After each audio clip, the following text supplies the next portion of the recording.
Okay, so that was about a minute, and I didn't give you very much time because you don't have to factor anything. You just have to put a check mark to see what type of problem it is. So just quick review, since I kind of copied this from the book and it didn't say simple and complex. Let's talk about what makes it simple and what makes it complex. So what's the difference between a simple ABC and a complex ABC? Simple doesn't have a number in the front. Well, it does, but we don't see it, and we understand it to be a 1. So in the book, they just leave it blank. Now, complex, what's the difference between simple and complex? Complex does have a number, and that number is not a 1. In the book, they put it as an A. So that's supposed to mean it's not the 1. So if we look at that first polynomial, 8x squared plus 20x plus 48, what type of problem is this?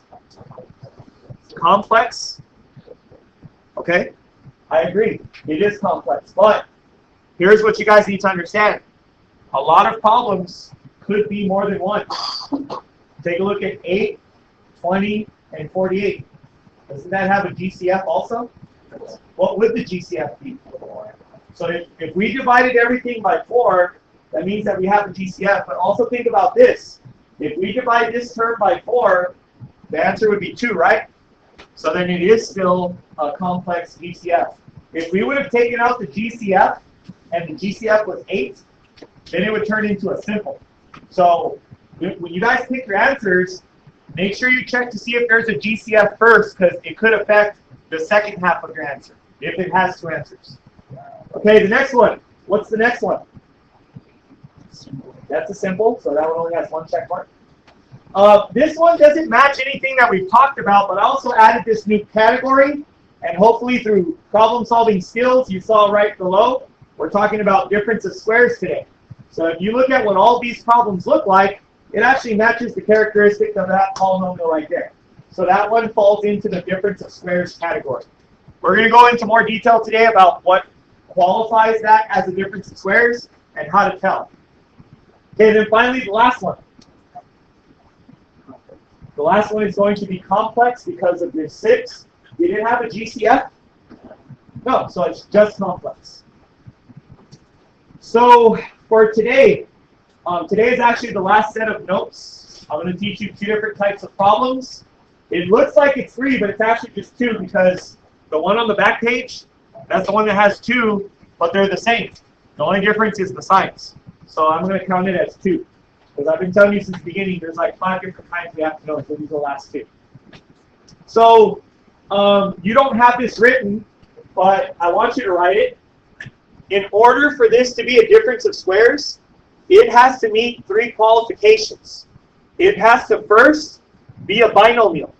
A binomial means that it has 2 terms.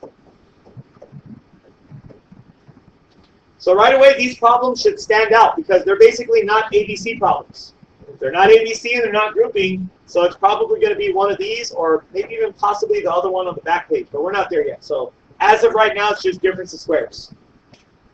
This next one is a big one. It has to have subtraction. That's why they call it the difference of squares. The difference in math means to subtract. And then finally, it has to be a difference of squares. Now here's the issue. Like in first hour today, some kid raised his hand and he's like, well, how do you tell if it's a difference of squares? Here's how you can tell. You can square root it. If you can take the square root and it gives you a number that's not a decimal, then we consider that to be a perfect square. Now the cool thing about these problems is their answers, they look a certain way. They look a certain way, and if you can just learn the pattern, these are actually the easiest, in my opinion, of all 5 that you have to know. So what I'm going to do first is I'm going to show you what the answer is going to look like.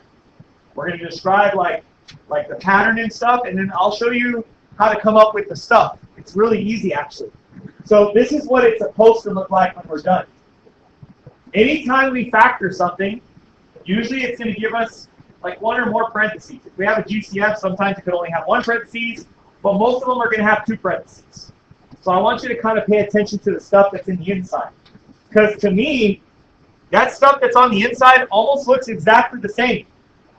So if you guys look at this, there's an A here and there's an A here. So in that formula, it means it is the same thing. Whatever is in that spot is going to be the same thing in the other spot. Then you've got the B right here and you've got the B right here. The reason why they're both B's is because those are the same thing.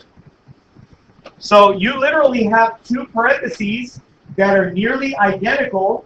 The only difference, one has a plus and one has a minus. Now again, in first hour I get a lot of questions, the first class of the day, and I use these questions throughout the day to try to help clarify stuff. First hour again asks me, does it matter if you put the plus first or the minus second? In all of the problems that we've done, order doesn't matter. Order doesn't matter because this is multiplied. 3 times 2 is the same as 2 times 3.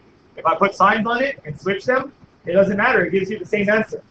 So order doesn't matter. You can put the minus first if you really want to. Now, you guys all remember that when we're done with this, we should be able to FOIL it, right? What I'm going to do right now is I'm going to show you a quick foiling question and show you why the stuff has to look the same. So we're going to pretend like we already got an answer. So we've already factored and we got x plus 1 and x minus 1. So I'm going to show you where this all comes from. So if I FOIL this, x times x, that's x squared. X times negative 1 gives me negative 1x. And then we have negative 1 times x, that's positive 1x. And then we have 1 times negative 1, which is negative 1. So the reason why these things are always going to be binomials, and they have to look the same in their parentheses, is because when they do and you FOIL it, look at what happens to these middle two terms. What happens there? They cancel out because they're becoming 0. So that's why these binomials, when we factor them, their parentheses have to look nearly identical except for the plus and the minus. So if that's the case that they have to look the same, doesn't that mean that we really only have to find one of the parentheses? Because if we know the first one, shouldn't the second one look just like it but with a different sign? So I'm going to show you now how to come up with your first parentheses. Here's what we do. I like to make my parentheses big enough to fit around the problem. Like if I slid p squared minus 36 down, it fits right in my parentheses. So here's what we do. If I want to find the answer that goes in the first spot, all I have to do is square root the first part of the binomial. So I square root p squared. That just gives me an answer that goes straight in this spot right here, so it's p. So I'm going to do that to the other one too, but when you guys do this, do not write the negative underneath the radical. Does anyone know why? You end up with an error in the calculator. You can't square root negatives yet. And I said yet because in the next chapter, I'm going to teach you how to. There is actually a way to fix it and to get an answer for a negative square root. Our calculators will never be able to do it, but we can always fix it once we have that extra piece of knowledge. So then that answer goes straight down right here. So there's a p and a 6 in the first parentheses. Well, the nice thing about this pattern is that if we have the first, now we have the second, because they're always going to match. The only difference, one's a plus, one's a minus. There's your answer.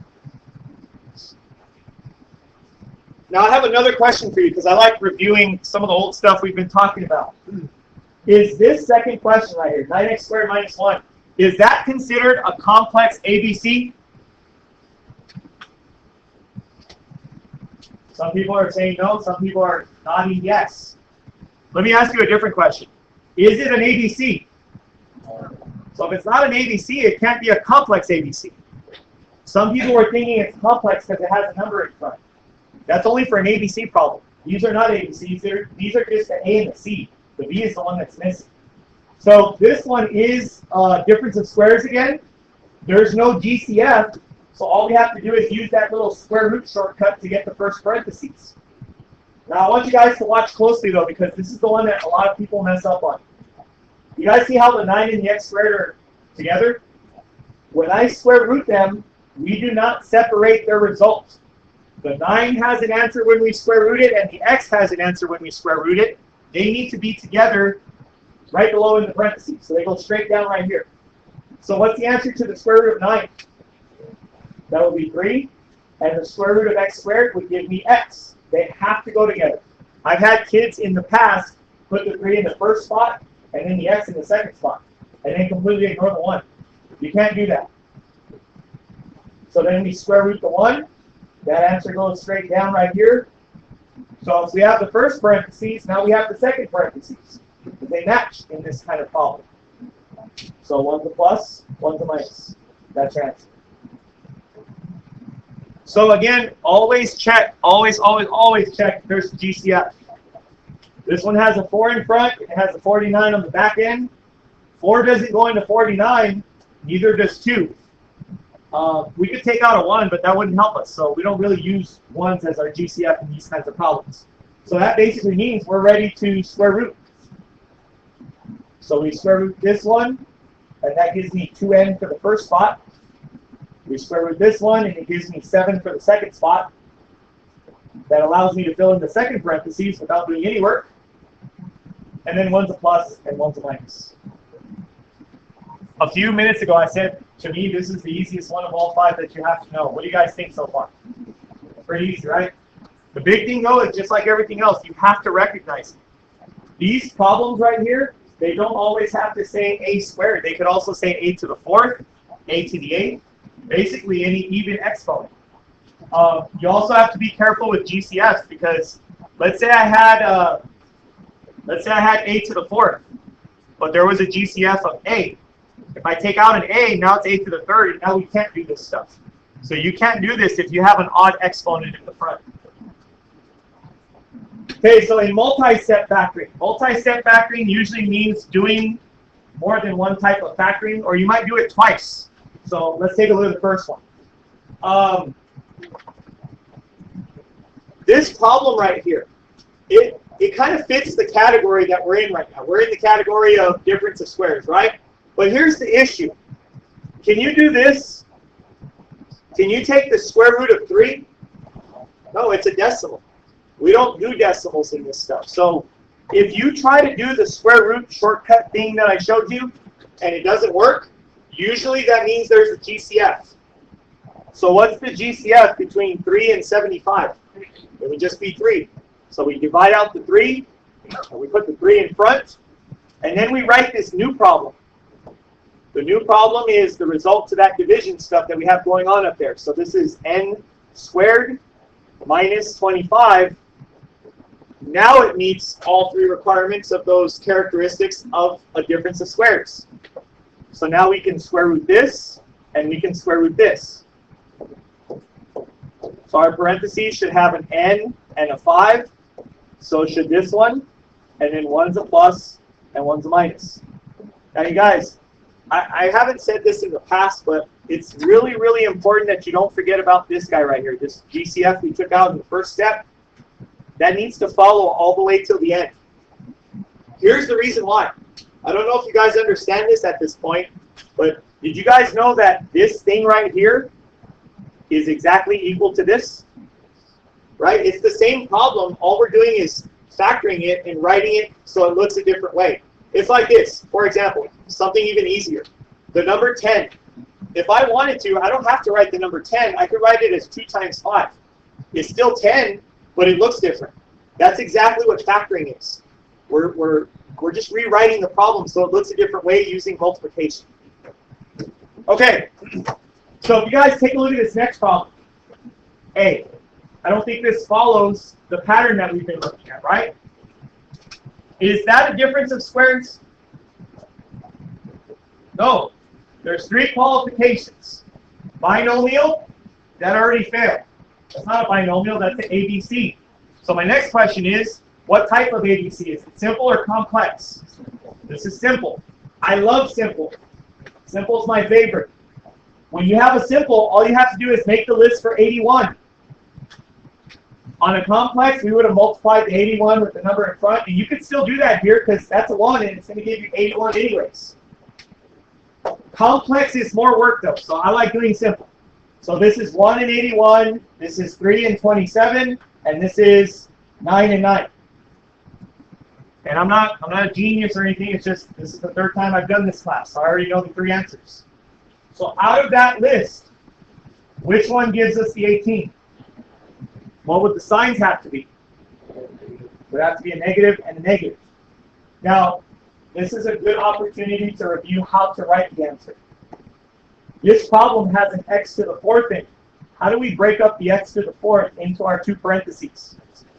Perfect. We're going to break them up evenly. So we put 2 of them in the first one and 2 of them in the second one. Another way to tell, your parentheses are always going to match the middle one. The middle one has an x squared on it. That's how you could also think of writing it. The reason I like these is because once we have the numbers circled from the list, we just put them in here. Now, if you guys recall, I know this was a long time ago, but on Tuesday, the first time we did the big ideas math, I made you guys do 4 questions, and every single person missed the last 2. The reason why is because of what's happening here. You guys did not have this knowledge back on Tuesday. So here's my warning to you. If you ever have parentheses that still have exponents, you need to see if you can keep going. So now that we know about this difference of squares stuff, these technically are both difference of squares. So we can actually keep going. Using the pattern that we learned earlier today. The first one right here is going to split up into 2 parentheses. What's going to go in the first spot? And the second spot? It would be 3, right? So then x and 3 goes to this one. So it's a plus and a minus. Now we have a second x squared minus 9. So we have another difference of squares, which just happens to be the same thing.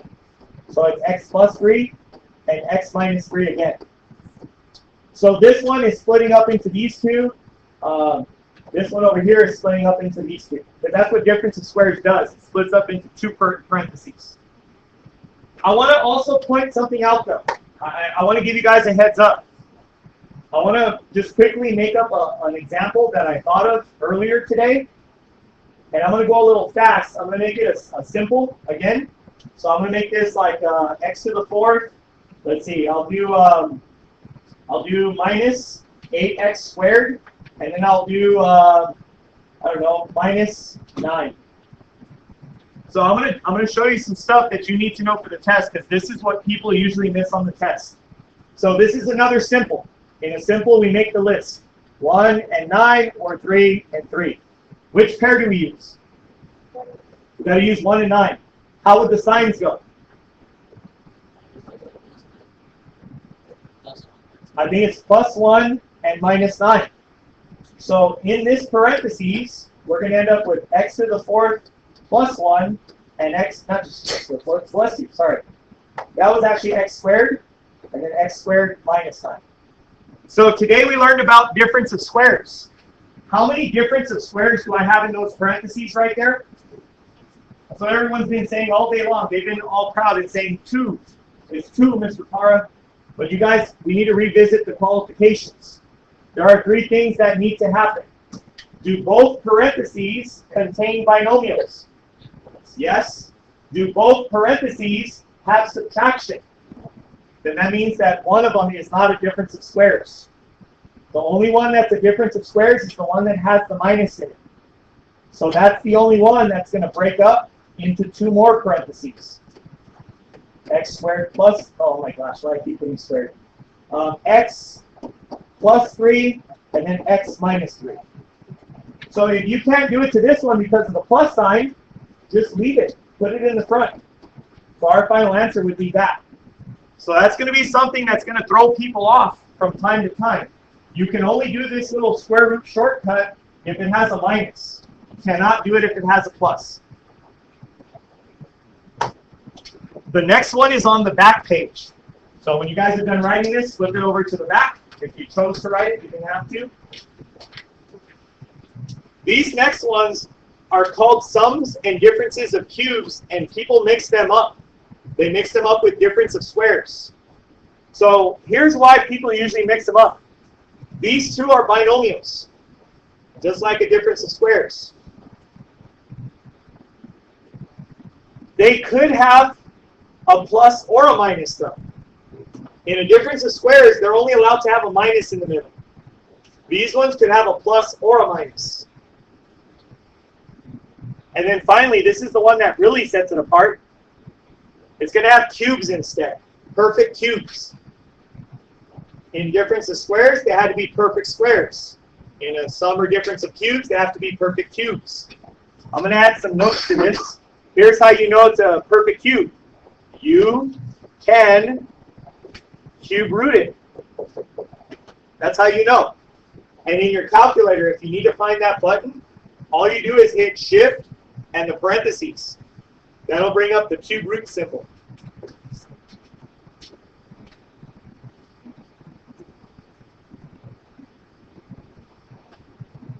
Now, in our formulas, there's actually two formulas, but look at the stuff that's in the inside. See how this parentheses right here has an A and a B, and so does this one? And then look at the second parentheses. Both of them have A squared, AB, and B squared. So they're basically the same formula. The only difference is the signs. The reason why the signs are different are because of the signs in the original problem. That one's a plus, and that one's a minus. So you don't have to memorize anything because I'm going to make these into posters and put them in the back. And I'll probably just like combine those into one formula. Some teachers on this campus, they refer to these problems as SOAP questions. SOAP is the acronym that helps you get the signs right. And you're going to see when we do the examples, I don't even mess with any of the numbers. All I do is fill in the signs first, and then I go back and put the numbers in. So here's the acronym for SOAP. It's already kind of showing right here. You don't have to write this stuff that's at the bottom. You could just write this. S stands for same. So that sign right there, it's a plus because in the original problem it was a plus. O stands for opposite. So if you put a plus in the first one, the second one has to be a minus. And then the last one is AP for always positive. So that's why we call it the SOAP acronym. So no matter what the problem has, that last one will always be a plus. And it holds true for both formulas. Same, opposite, always positive. So when we're talking about the same, we're saying the same as the original problem. Now I'm not going to lie. I adjust my formula that I put up in my classroom because people mess up this example right here. When you have a number in the front, people mess it up all the time. So let me show you what I write. So the first part, I don't care. First part, that's fine. And in my opinion, you guys, this one is the most important one because all of your other answers are based off of that one. So here's what I write instead. The formula says A squared. I just write it as A times A. Then in the middle, I put AB. And then at the end, I put BB.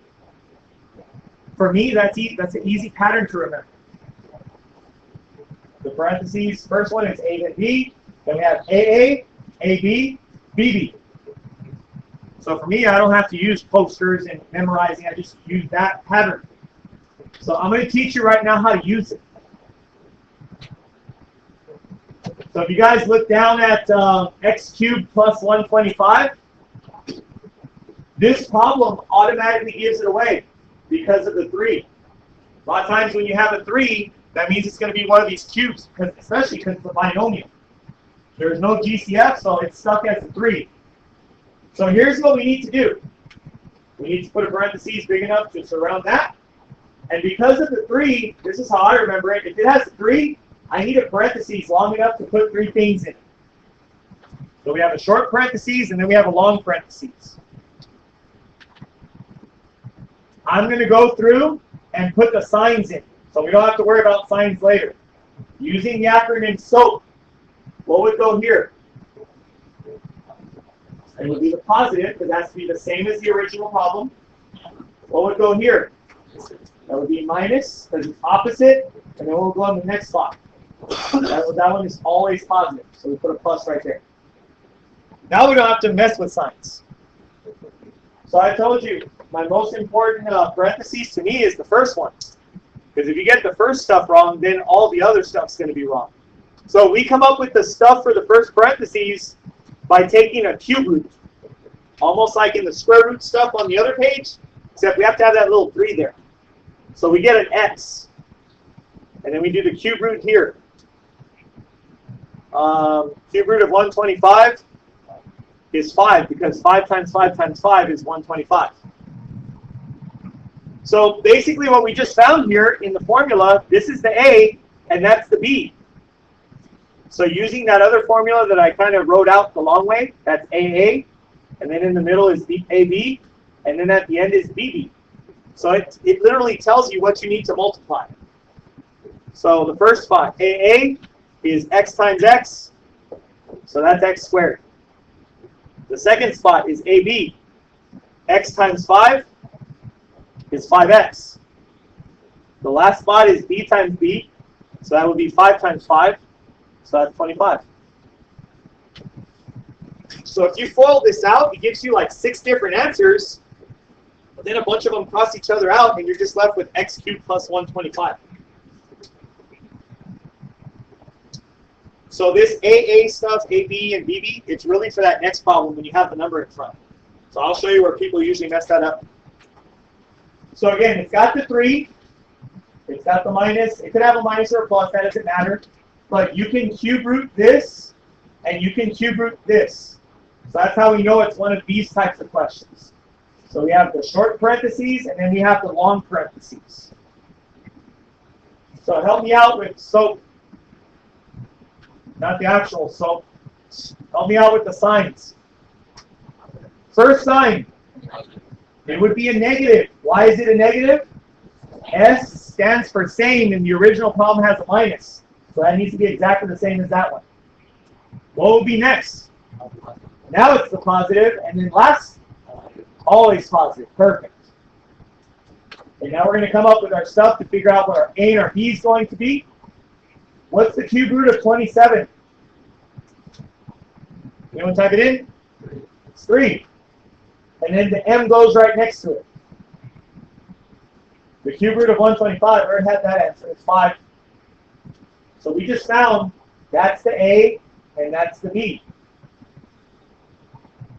So the formula says AA, AB, BB.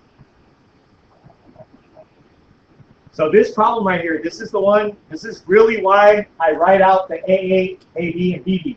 It's because of this answer that goes right here. When students mess this up, they just say 3m squared. That's not the right answer. A times A. 3m times 3m is 9, because we're multiplying. 3 times 3 is 9.